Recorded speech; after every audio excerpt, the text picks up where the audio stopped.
Welcome to the International Exchange Center's video tutorial on how to write a DS7002 training plan. We'll cover 5 steps. First, designing a training plan.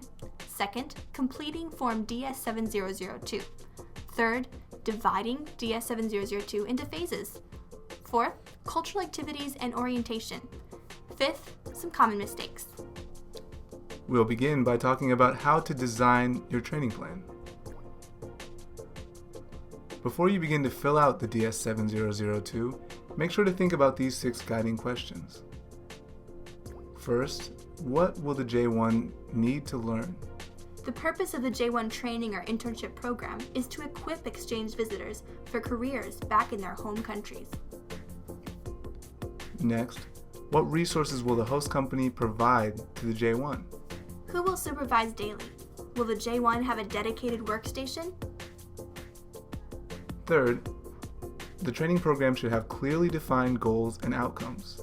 These skills should build on academic and professional experience in a new and different way, and they should take the J1s to the next level in their careers.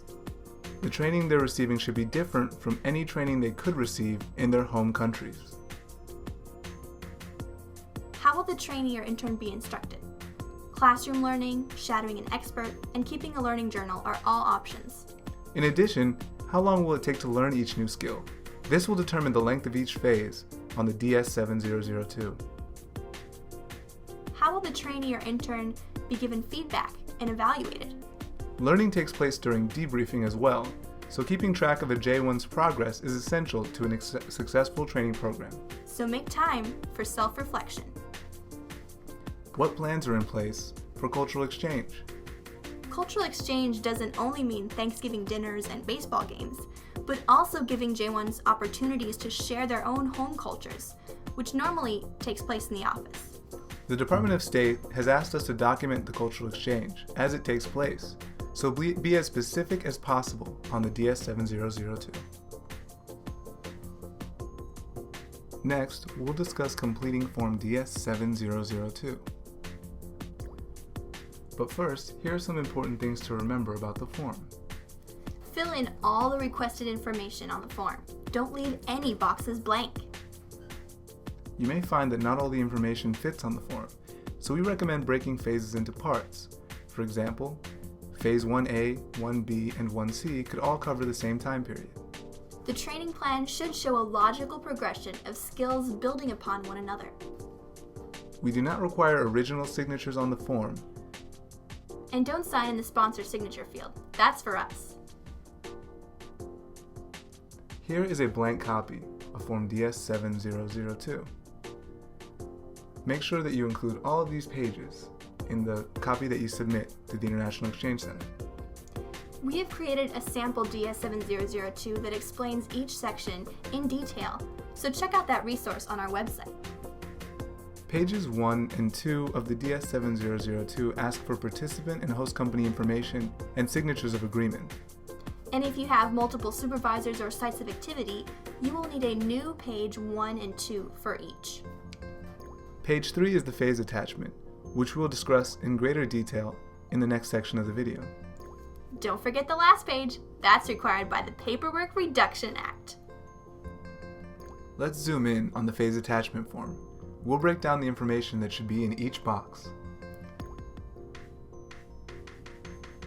Trainees and interns have different roles from employees. Trainees and interns are there to learn. All on-the-job training should be directly tied to the acquisition of new skills, knowledge, and techniques. Employees, on the other hand, work and gain experience at their jobs. A foreign exchange visitor on the J1 visa must never replace a U.S. employee. That would be a violation of the J1 visa regulations. The J1 visa is a cultural visa, not an employment visa. The next box on the DS7002 asks you to define specific goals and objectives. Explain how these skills will benefit the J1's career back home. These goals should relate to the skills, knowledge, or techniques they will learn in the phase. Each phase should be distinct and should not repeat information from past phases. When we review training plans here at the International Exchange Center, we commonly see phrases such as gaining experience, practical experience, work experience, or similar language. But according to the Department of State, gaining experience is employment. Whereas gaining skills, knowledge, and techniques is training. What specific knowledge, skills, or techniques will be learned? You can make a list here, but make sure that the skills you list do not include more than 20% clerical or administrative work. Interns cannot contribute to the productive activities of the host company, unless they're being paid. J1 trainees and interns should not engage in any unskilled labor. Unskilled labor is defined in Appendix E of the J1 regulations. The web address is too long to write here, but we'll put the link to the J1 regulations in the video comments section. How do you plan to teach the skills and techniques? Attending classroom training, seminars and workshops, rotating through several host company departments, going to conferences, and shadowing and observing experts are all acceptable methods for instructing J1s. What this section is really looking for is the methodology of the training. In other words, how will the J1 receive instruction different from a regular employee? If the J1 will conduct special projects, you must explain what they will be researching and how they will be guided by their supervisor towards a specific learning objective. On-the-job training is okay, but again, you must explain how the activities relate to learning a new skill or technique. Now we'll quickly discuss the last two sections of the phase attachment. Under methods of supervision, we want to know the name, title, and background of the person who will provide daily and continuous supervision to the J1. The supervisor should have the qualifications to teach the skills that the trainee or intern needs for their career development. The supervisor should be physically present with the J1 at the site of activity. Telecommuting is not acceptable. And remember that it's important to keep track of the trainee or intern's progress in a structured and guided program. We've discussed dividing the DS7002 into phases. Now, let's talk about planning cultural activities and orientation. Since most J1s are unfamiliar with life in the US, appoint someone at the host company to help them learn their way around. Things like renting apartments, opening a bank account, and using public transportation may be challenging at first, and a friendly colleague can help to ease the transition. As we stated earlier, cultural exchange goes two ways, so make opportunities for the J1 trainees or interns to share their home cultures at company events. The regulations state it best. The primary purpose of the J1 visa is to increase mutual understanding between the people of the United States and the people of other countries by means of educational and cultural exchanges. As a J1 visa sponsor, the International Exchange Center's mission is to ensure the health, safety, and welfare of the J1 exchange visitors. In line with the Department of State's foreign policy goals, we seek to foster a positive global image of the United States of America. So we hope we've given you the tools to write an excellent training plan. But before we go, we'll share 5 common mistakes that we've noticed on past training plans. Number 1.